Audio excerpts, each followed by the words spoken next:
এটা হচ্ছে হাইব্রিড গোলাপি লিলি, বেশ বড় বড় সাইজ হয়। এটাই আজকে রিপোর্ট করব।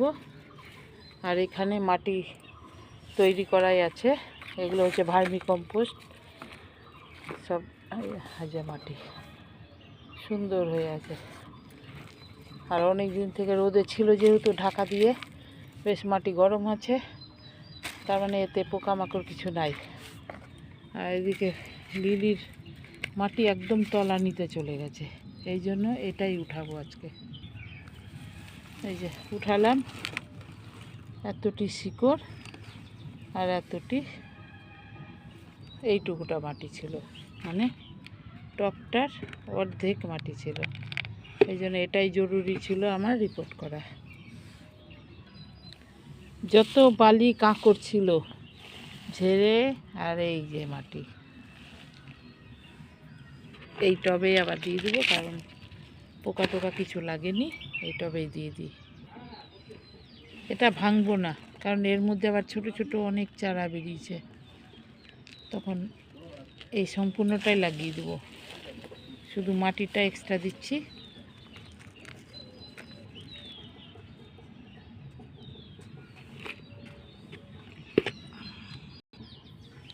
এটা যদি সম্পূর্ণ ভাঙি, এত ছোট ছোট চারা বেরিয়েছে যে আমার এগুলো লাগাতে গেলে তাহলে আরও টবের দরকার।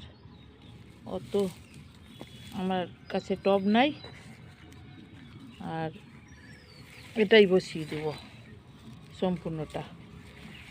শুধু মাটিটা দিলাম যে গাছটা ফুলটা এবার ভালো হবে, যেহেতু সার মাটি পড়লো এতে। আর কিছু মাটি আগেকার ঝেড়ে দিলাম, ছেড়ে দিয়ে সম্পূর্ণটাই বসিয়ে দেবো।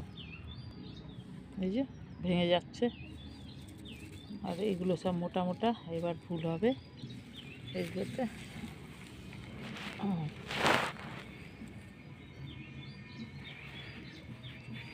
এবার চারিদিক থেকে মাটি দিয়ে দেবো।